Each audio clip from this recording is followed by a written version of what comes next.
The morning air over the RAF base was cold, gray, and heavy, the kind of weather that makes metal look even heavier than it already is.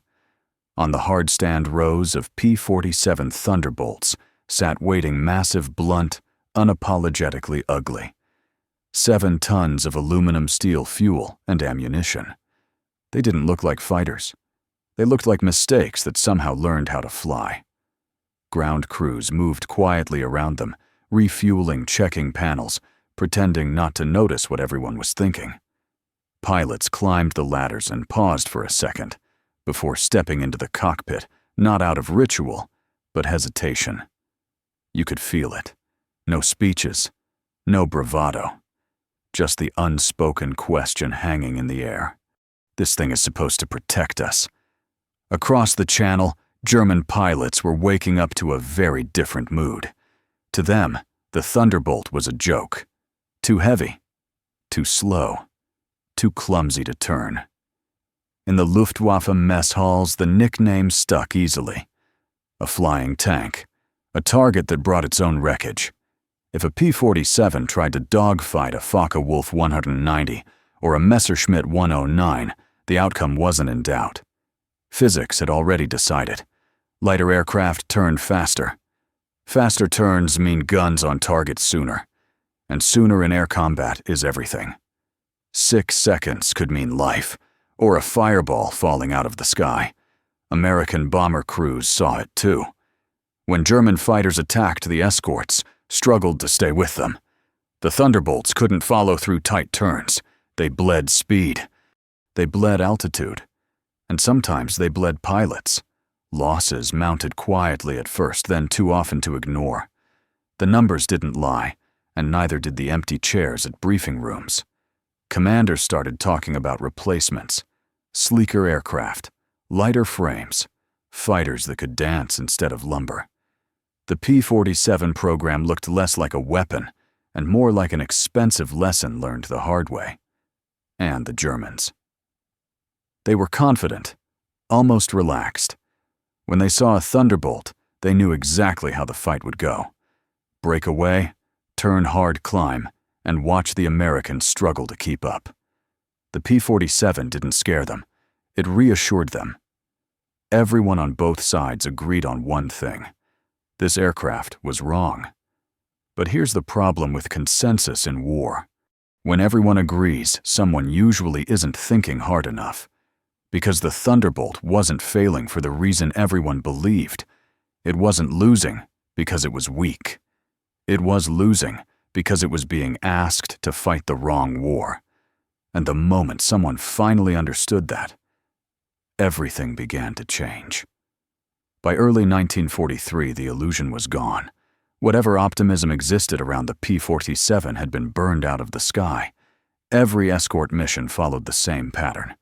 Bombers ahead, Thunderbolts alongside, German fighters above. And then the fight collapsed into something brutally simple. Dogfight. That was the moment everything went wrong. Once a P-47 was pulled into a turning fight, the outcome was no longer tactical. It was mathematical. The German fighters were lighter, tighter, and faster to react. A Focke-Wulf 190 could complete a full turn in 22 seconds. The Thunderbolt needed 28. 6 seconds doesn't sound like much. In the air, 6 seconds is an obituary. Pilots felt it instantly. You rolled into the turn, pushed the stick, waited for the nose to come around, and it didn't. The German was already there. Guns lined up, no drama, no warning. Just impacts tearing through aluminum fuel lines' control cables. Many never knew what they did wrong. They simply vanished. There was nothing heroic about these losses. No final burst of defiance. No clever escape. Just physics doing what physics always does when ignored. Gravity, inertia, mass. The Thunderbolt carried too much of everything, except the one thing: dogfights demanded agility.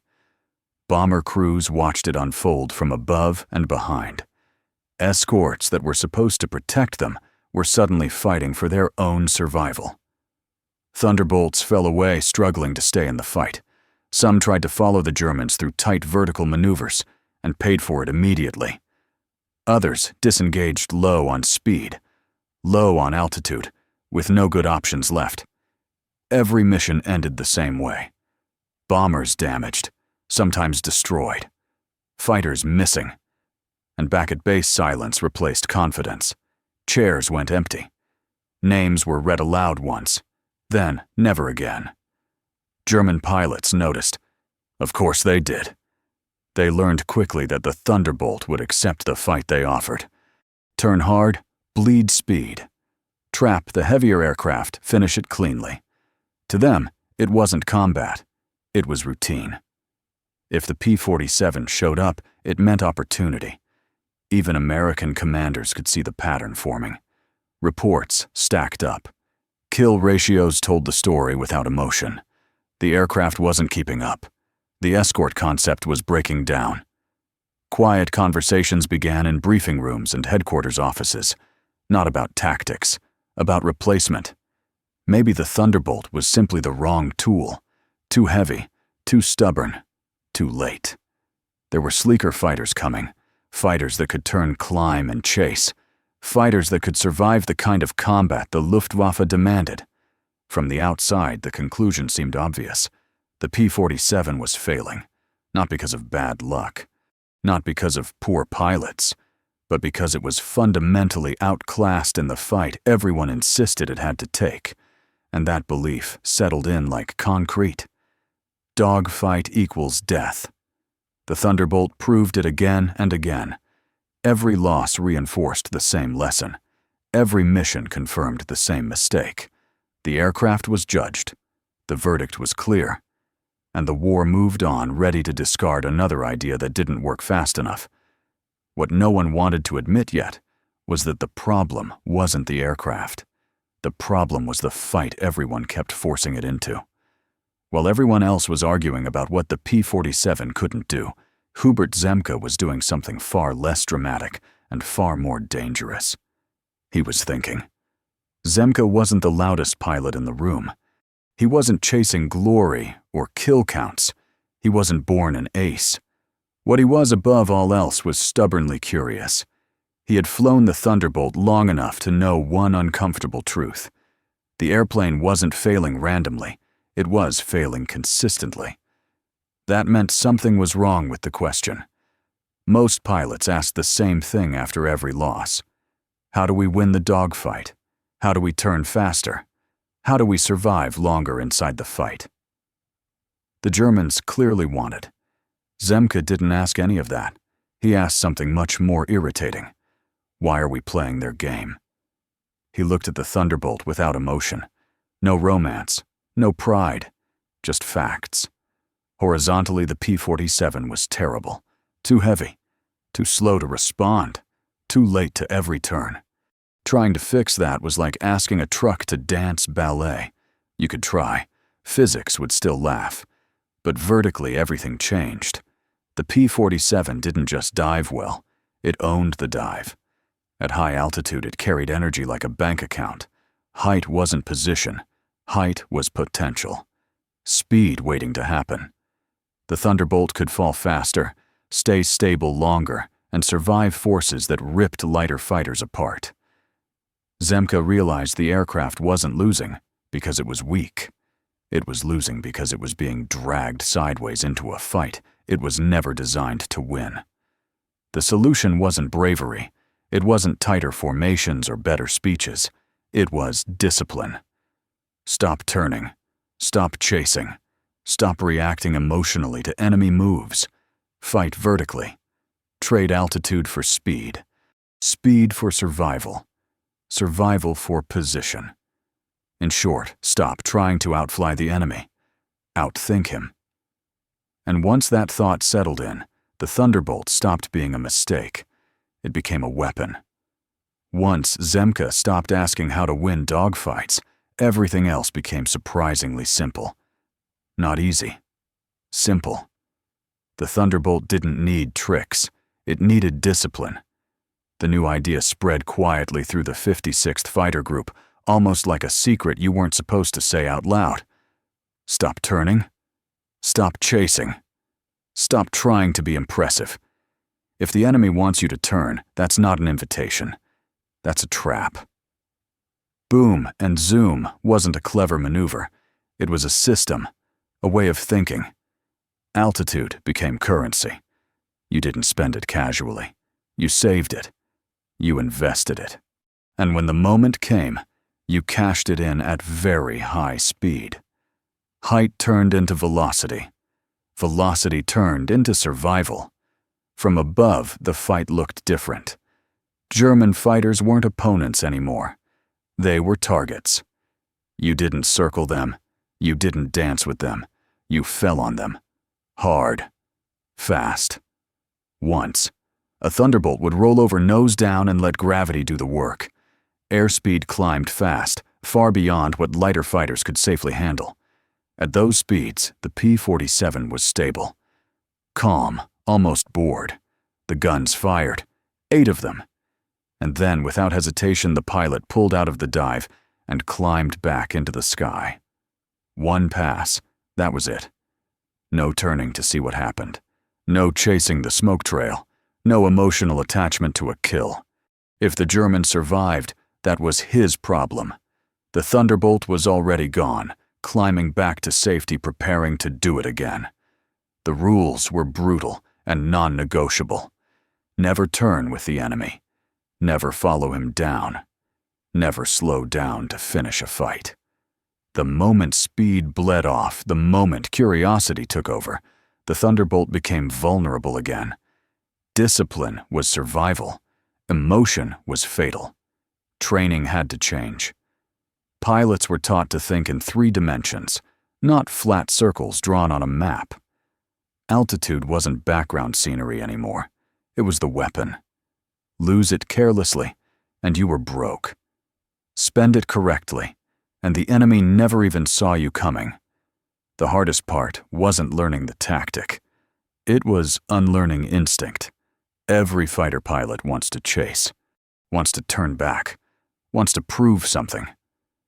Zemke had to beat that impulse out of his own men, not with speeches, but with repetition. Over and over again. Dive. Fire. Climb. Reset. The Thunderbolt stopped escorting bombers like a nervous bodyguard. It started hunting ahead of them. Waiting. Watching. Choosing when and where to strike. German formations assembling below didn't trigger panic anymore. They triggered calculation. The irony was hard to miss. The aircraft everyone mocked for being too heavy had found the one kind of fight where weight worked in its favor. The same mass that killed it in turns now carried it through dives no other fighter could survive. The Thunderbolt hadn't changed. The thinking had. And now the only question left was whether this cold, disciplined idea would survive first contact with real combat. October 4th, 1943. The sky over England was clear enough to matter. That alone made the day dangerous. At briefing, no one raised their voice. No speeches, just numbers, altitudes, headings, and one detail that changed everything.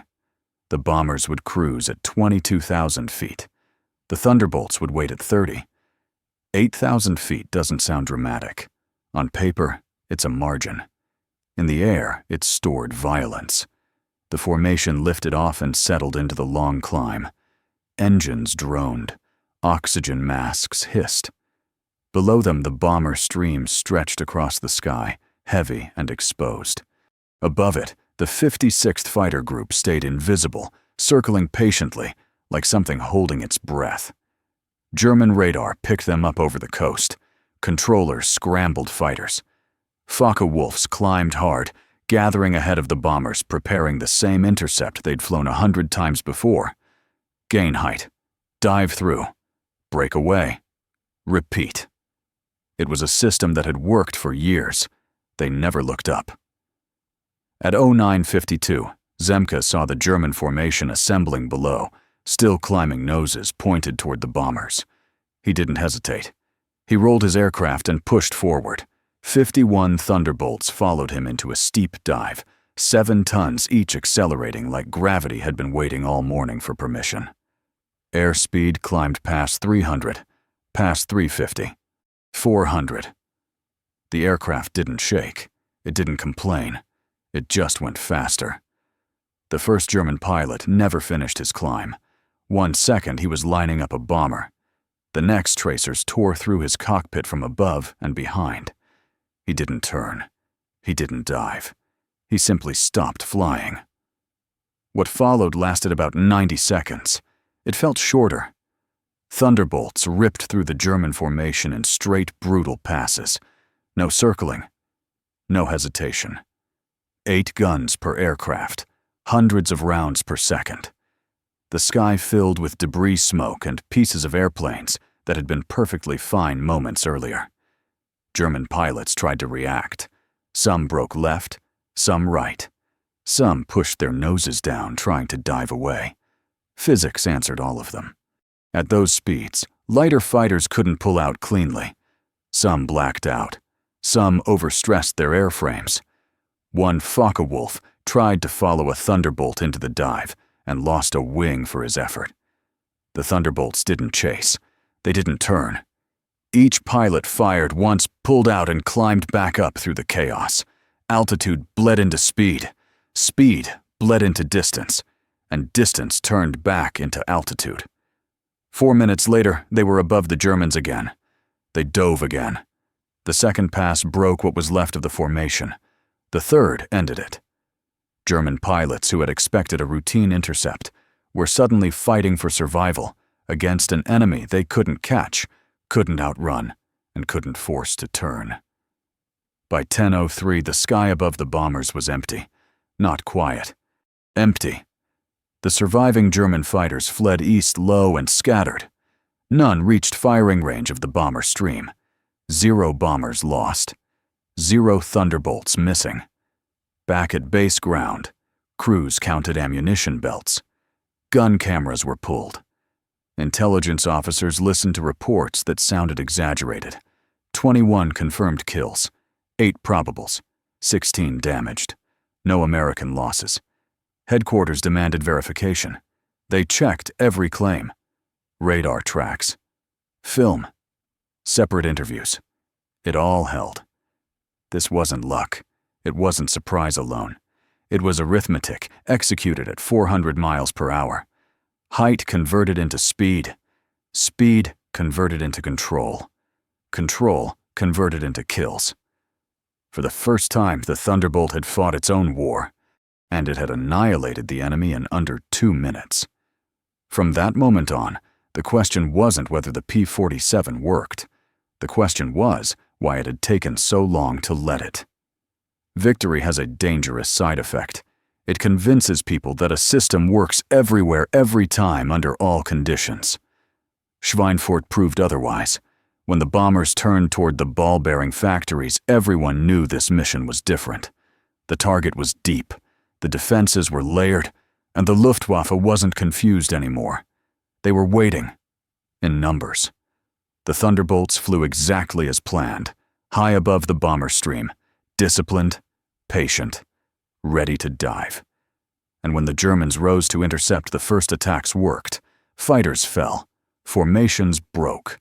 For a moment, it looked familiar, like October 4th, all over again.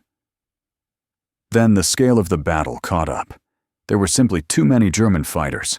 They came in waves from multiple directions at different altitudes. Every time the Thunderbolts dove on one group, another was already moving into firing position on the bombers. The sky stopped being a single fight and turned into dozens of overlapping ones. Mathematics doesn't care how elegant your theory is. It only cares about limits. The Thunderbolts could still win their engagements. They could still dive fire and climb away. But while they were doing that, bombers were being hit. Again and again. Defensive guns flashed. Parachutes appeared. Smoke trails stretched downward. This wasn't a tactical failure. It was a saturation problem. Too many threats. Not enough time. Not enough aircraft to be everywhere at once. By the time the formations turned for home, the numbers were brutal. Dozens of bombers gone. Hundreds of airmen killed or captured. The worst single-day loss the 8th Air Force had suffered. The escort had fought well. It simply hadn't been enough. Back at headquarters, the mood shifted fast. Some officers pointed to the losses and said the same thing they had said before. The P-47 was still the problem. Too short-ranged, too heavy, too limited. The new tactics hadn't saved the bombers. Maybe nothing could. Others understood the difference. The Thunderbolt hadn't failed. The equation had changed. When the enemy throws more forces into the sky than you can physically intercept, no fighter, no matter how well flown, can be in every place at the same time.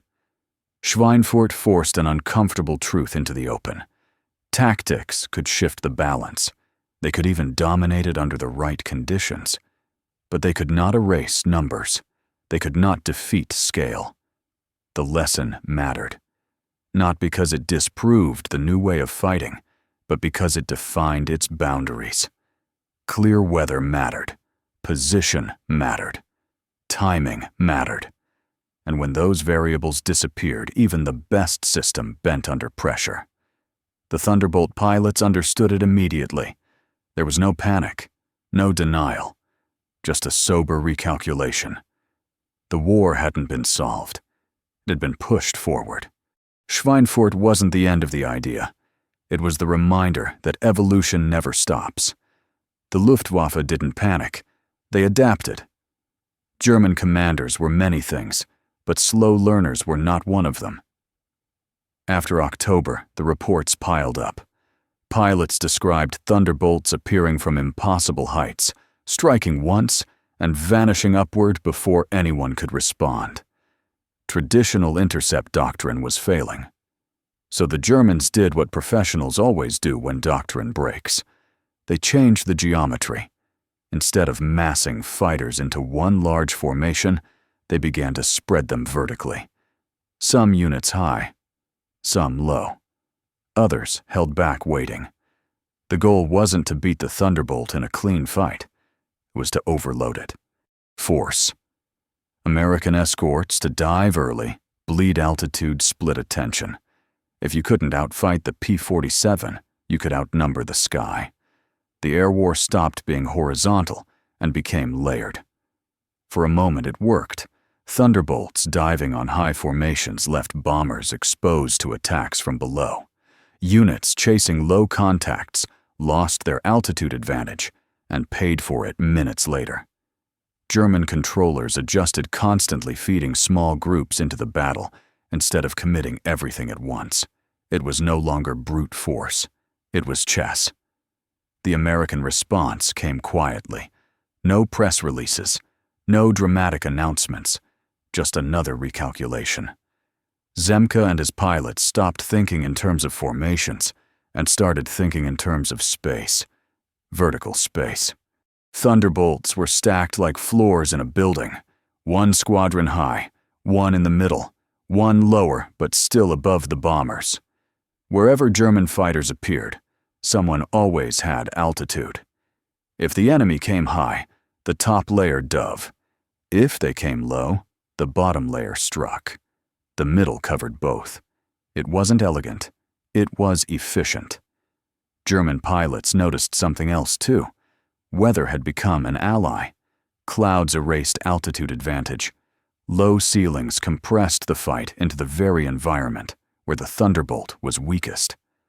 On bad weather days, losses climbed again, not because tactics failed, but because the sky itself refused to cooperate. Clear skies favored discipline. Clouds favored chaos. Both sides learned quickly. When the weather closed in, the Thunderbolt lost its edge. When it opened up, the Luftwaffe stayed cautious, sometimes too cautious. Fighters were redirected away from bomber streams simply because the wrong call signs were in the air. Better to miss a kill than lose a pilot. By late November, this was no longer a contest of machines. It was a contest of minds. Every mission adjusted something. Altitudes shifted. Timings changed. Layers grew deeper. Mistakes became expensive on both sides. The war had entered a new phase. No side held permanent advantage. Only those who adapted faster survived longer. Berlin had always been the line, the place bombers reached alone, the city every escort turned back from, watching formations disappear into distance, knowing what waited for them. Berlin wasn't defended by luck. It was defended by math, distance, fuel, and time. So when engineers rolled out external fuel tanks for the Thunderbolt, the idea sounded almost disrespectful to reality. Strap more fuel onto an aircraft already accused of being too heavy. Add weight to solve a range problem. It felt backwards. But war had become a series of controlled contradictions. The numbers mattered. With the new tanks, the P-47's range increased just enough to touch Berlin. Barely. No margin for heroics. No room for mistakes. A fully loaded Thunderbolt weighed close to 9 tons at takeoff.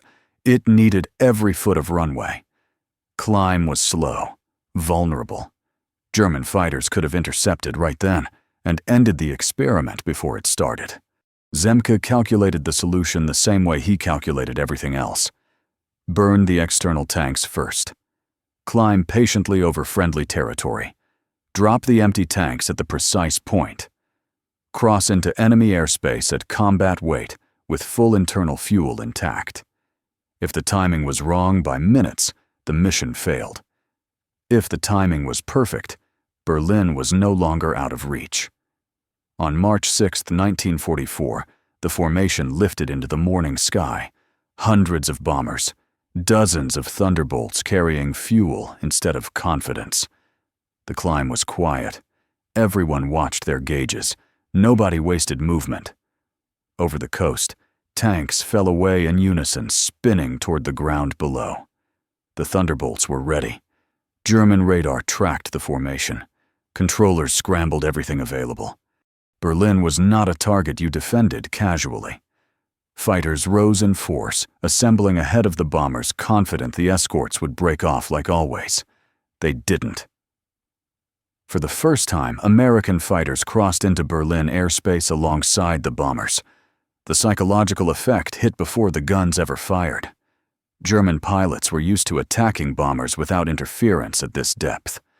This time, Thunderbolts were already above them. The dives were immediate, familiar, relentless. P-47s fell from altitude in clean passes, breaking formations before they could organize. German fighters tried to climb. They couldn't. Tried to turn. The escorts didn't follow. Tried to disengage. The Thunderbolts were already above them again. Flak filled the sky. Black bursts everywhere. Bombers took damage. Some went down. But fighters never reached the formations. The Luftwaffe had been stopped not by surprise, but by presence. By the time the bombers turned for home, the impossible had already happened. Berlin had been escorted. Daylight bombing over the German capital no longer meant unopposed destruction. The return flight was long. Fuel margins were thin. No one relaxed until wheels touched runway. When they did, the meaning of the mission settled in slowly. This wasn't just a successful raid. It was the collapse of a boundary everyone had accepted as permanent. The Thunderbolt had not only reached Berlin, it had changed the shape of the war. By the end of the war, the question had quietly disappeared. No one asked anymore whether the P-47 was too heavy, too slow, or too clumsy. The arguments had burned away somewhere, over Germany scattered across the sky, and fragments of aluminum and smoke. What remained was a record no one could ignore. The Thunderbolt hadn't won because it was perfect. It won because it was finally understood. Once pilots stopped forcing it into turning fights, the aircraft revealed what it had always been. Not elegant, not graceful, but brutally effective when used on its own terms. It didn't chase, it didn't dance. It arrived with speed struck once and left before the argument could even begin. That idea outlived the airplane. After the war, jets replaced propellers. Speed doubled, then tripled. The technology changed completely, but the thinking didn't.